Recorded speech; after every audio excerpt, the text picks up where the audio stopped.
Tu te réveilles, mais quelque chose ne va plus. Les jours passent. Tu avances, mais sans vraiment savoir où tu vas. Tu souris parfois, mais au fond de toi, il y a ce vide étrange. Tu regardes les autres construire leur vie. Ils semblent avoir une direction, une mission, une certitude. Et toi, tu te demandes « Pourquoi je me sens aussi perdu ?» Alors tu cherches des réponses, des signes, une motivation qui viendrait enfin te sauver. Mais ce que personne ne t'a dit, c'est que se sentir perdu n'est pas toujours une malédiction. Parfois, c'est le début de ta transformation. Parce qu'on ne reconstruit jamais une vie sans traverser le chaos. Écoute attentivement. Cette vidéo pourrait changer ta façon de voir ta propre existence. Acte 1. Le sentiment d'être perdu n'est pas ton ennemi. Il existe un moment dans chaque vie où l'ancien toi cesse de fonctionner. Ce qui te rendait heureux avant ne fonctionne plus. Les distractions perdent leur goût. Les habitudes deviennent lourdes. Et le futur semble flou. Alors tu crois que quelque chose s'est cassé en toi. Mais les stoïciens auraient dit autre chose. Ils auraient dit « Peut-être que tu n'es pas perdu.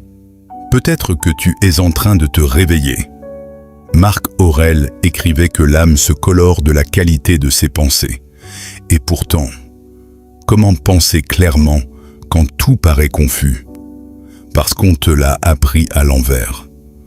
On t'a appris à courir avant de savoir pourquoi, accumuler avant de comprendre, chercher à l'extérieur ce qui devait naître à l'intérieur. Mais un homme sans direction ne manque pas forcément de talent. Il manque parfois seulement de silence. Le bruit du monde est devenu si fort que tu n'entends plus ta propre voix. Alors ton esprit s'épuise, tu avances, mais tu n'habites plus ta vie. Acte 2. La vérité que personne n'aime entendre. Tu veux savoir pourquoi tu te sens perdu? Parce qu'une partie de toi sait déjà que tu vis peut-être une vie qui ne te ressemble plus. Ça fait mal à entendre. Mais regarde honnêtement, combien de décisions viennent vraiment de toi? Combien viennent de la peur, du regard des autres, de l'habitude? Épictète enseignait que certaines choses dépendent de nous et d'autres non. Pourtant, la majorité des gens font l'inverse. Ils poursuivent ce qu'ils ne contrôlent pas et abandonnent ce qu'ils contrôlent réellement.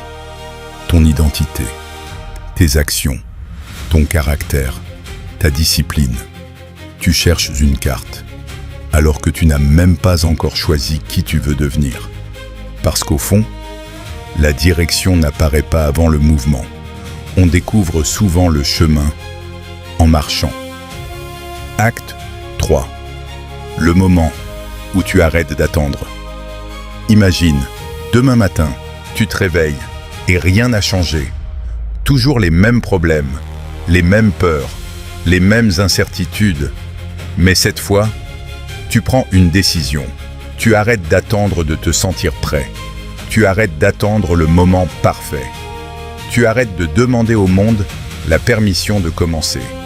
Tu te lèves, tu fais ton lit, tu entraînes ton corps, tu lis, tu écris, tu fais une promesse silencieuse.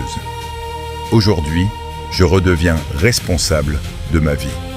Pas pour devenir parfait, mais pour devenir solide. Nietzsche disait « Celui qui possède un pourquoi peut supporter presque n'importe quel comment. Et ton pourquoi ne tombera pas du ciel. Il se construit, jour après jour, action après action, silence après silence. » Acte 4. Tu n'as pas besoin de tout comprendre. Voici ce que personne ne dit assez. Tu n'as pas besoin d'avoir toutes les réponses.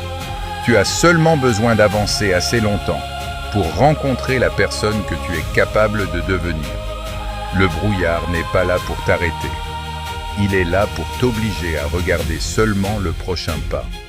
Respire, observe, agis, encore et encore, parce qu'un jour, Tu regarderas en arrière et tu réaliseras quelque chose d'incroyable. Tu n'étais pas perdu. Tu étais simplement en train de quitter une ancienne version de toi. Finale épique. Alors si aujourd'hui tu te sens perdu, n'abandonne pas. Ne cherche pas à retrouver celui que tu étais. Deviens celui que cette épreuve est en train de forger. Le monde n'a pas besoin d'une version distraite de toi. Il a besoin de quelqu'un qui a traversé l'obscurité et qui a appris à créer sa propre lumière. Continue, même lentement, même dans le doute, même dans le silence. Parce qu'un jour, tu comprendras que ce sentiment de vide était le commencement. La direction apparaît à ceux qui avancent. Abonne-toi. Reviens demain. Continue le chemin.